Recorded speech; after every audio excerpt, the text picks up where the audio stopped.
Scarlett, c'est un journal féministe qui a été créé en 2016. L'idée, c'est de pouvoir, d'après moi en tout cas, adopter un point de vue féministe, qu'il soit masculin ou féminin, mais sur des sujets qui sont très variés. On a un grand morceau qui est basé sur l'interculturalité et la vision de l'étranger.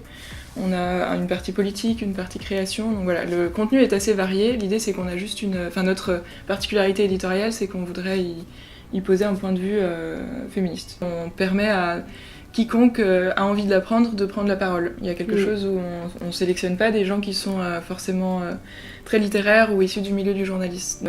Parce qu'il nous semble que c'est quelque chose qui... Enfin voilà, c'est notre rôle en tant que presse jeune justement de permettre à des gens qui ont une idée, quelque chose d'important, enfin qui leur semble important à dire, de l'exprimer et d'être publié et d'être reconnu un peu pour ce qu'ils pensent. Tout le monde, tous ceux qui ont déjà écrit ne serait-ce qu'une fois dans Scarlett sont invités à corriger, reprendre, relire les articles des nouveaux rédacteurs ou des nouveaux articles d'anciens rédacteurs. Voilà, c'est quelque chose... Donc, en fait, nous, quand on publie un article, les nouvelles recrues peuvent très bien juger notre travail également, et ça fait partie de... Ouais, je pense de ce qui fait la qualité de Scarlett, c'est que tout le monde participe à la relecture et peut échanger, peut débattre avec celui qui a écrit l'article. Et c'est important pour qu'on puisse avoir un message qui soit le plus clair possible. Ce que ça moi m'apporte, je sais pas si on pense à la même chose, mais ce que ça m'apporte d'être dans ce journal et de faire fonctionner ce journal au-delà même du fait d'y écrire, c'est à mon avis un gros truc, un gros morceau de vivre ensemble et de travailler ensemble avec des gens qu'on aime bien mais avec qui des fois on n'est pas d'accord. Et en plus on fonctionne à distance, donc c'est une particularité qui est une épreuve un peu quotidienne à surmonter parce que du coup on a chacune, en l'occurrence nos vies bien distinctes, souvent éparpillées à l'étranger ou en tout cas en province et à Paris, donc ça me semble quelque chose d'important dans ce que moi en tout cas j'ai appris et je continue à apprendre à peu près quotidiennement du fonctionnement de Scarlett. Aussi, on a développé énormément de compétences ensemble, c'est un peu, on s'auto-forme à plein de choses, on a testé plein de choses, on a essayé de faire de la vidéo, on a essayé de faire des podcasts, j'y ai essayé mais c'est toujours en cours, peut-être qu'on réfléchit à organiser des festivals, et puis surtout ça nous a appris à écrire, appris à relire, à être critique avec les autres. À être critique avec les autres en étant diplomate en même temps. Je pense que les articles qu'on écrit, c'est plus quelque chose qui vient de l'intérieur de nous. Vraiment, notre ligne éditoriale, c'est un sujet qui parle, c'est un jeu. Même si des fois, c'est pas écrit jeu dans le texte, c'est quand même quelque chose de personnel qu'on veut partager avec les autres. Donc, c'est souvent quelque chose qui nous prend aux tripes et qu'on a envie d'écrire, qu'on a envie de coucher sur le papier et qu'on a envie de partager avec les autres. Et du coup, ça nous fait prendre énormément de recul sur nous-mêmes.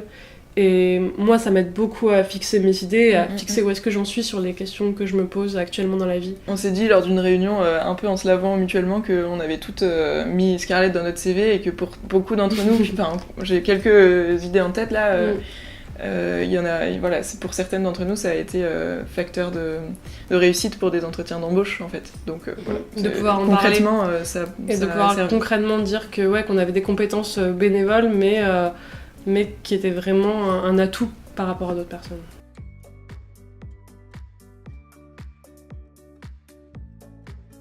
Ça a tombé, je pense, aussi à peu près à un moment où on avait besoin de se légitimer et de savoir où est-ce qu'on allait avec Scarlett et d'avoir un retour de gens qui sont pas nos familles ou les cercles d'amis élargis et de plus en plus élargis qui nous lisent, mais voilà, d'avoir un peu un retour qui nous permet de nous légitimer. Ça a été sans doute la raison pour un peu aller plus loin dans le rapport avec Kaleidoscope.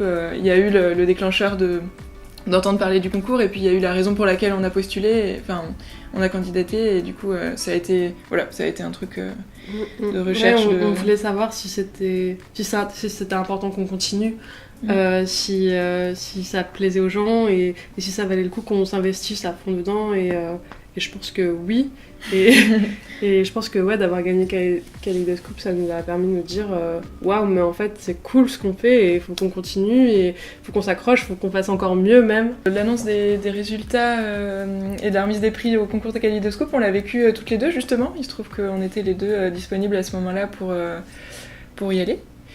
Et moi, le souvenir que j'ai le plus marquant, c'est moins la victoire qui était très agréable que en fait, la rencontre avec les autres journaux et les autres écrivains de journaux très divers, quoi, autant... Pas du tout sur nos thématiques, mais ça a été quelque chose sur le moment que j'ai retenu, quoi. Ouais.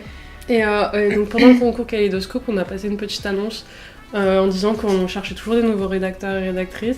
Et donc il y a des gens qui sont venus nous voir pour nous dire qu'ils étaient intéressés par notre journal, pour écrire dedans. Donc c'était aussi un bon moyen pour rencontrer des gens qui sont motivés pour écrire.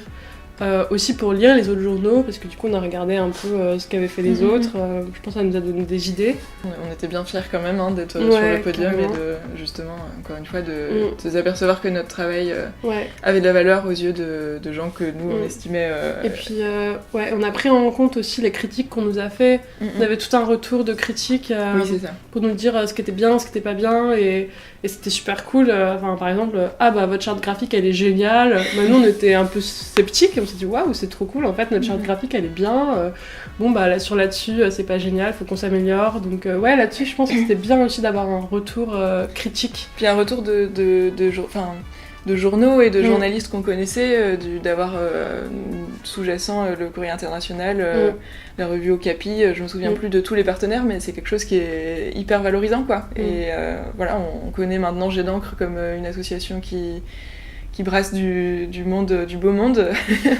Moi, ça m'a justement fait me dire, mince, on a toutes les idées qui paraissaient lunaires qu'on avait jusqu'alors de faire des festivals, de monter des événements, de se mettre à faire des interviews filmées de gens hyper connus. C'est peut-être pas si lunaire que ça si on a la reconnaissance d'avoir gagné ce concours-là. Et vraiment dans l'immédiat, dans les quelques semaines qui ont suivi le concours, les résultats du concours, je suis rentrée en lien avec le Festival des Histoires Vraies, qui est un festival de journalisme qui a lieu en Bourgogne. Et en fait, avec leur aide, on a mis en place un concours d'écriture qui a eu lieu du coup la fin de printemps dernier, qui nous a permis de rencontrer et de recruter de nouveaux rédacteurs, et qui nous a aussi permis de gagner des places à ce festival qui était plutôt...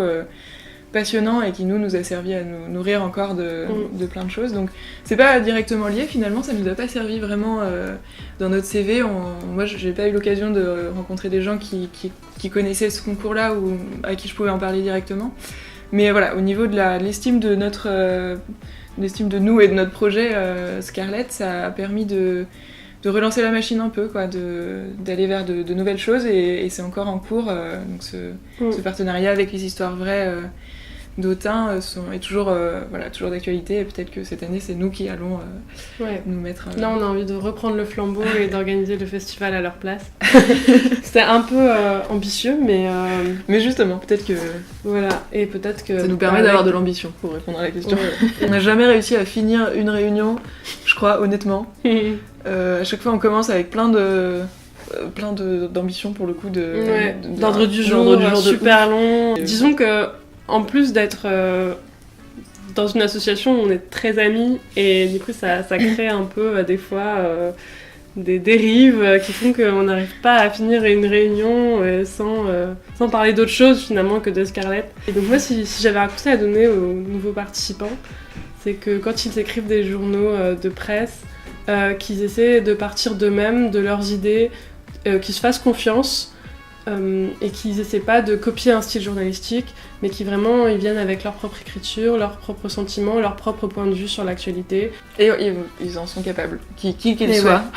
Et voilà, et c'est vraiment, il faut vraiment se dire que chaque point de vue est important, qu'il n'y a pas des personnes qui sont plus légitimes que d'autres à prendre la parole, que vraiment tout le monde est légitime. Et je pense que nous, au début on avait un gros sentiment de pourquoi est-ce que je me permets de donner mon avis, pourquoi est-ce que je me permets de parler à la place des autres, et en fait non, c'est genre tu parles pour toi et tout le monde devrait pouvoir s'exprimer, et je pense que de créer des journaux, c'est aussi un moyen de donner la parole au plus grand nombre.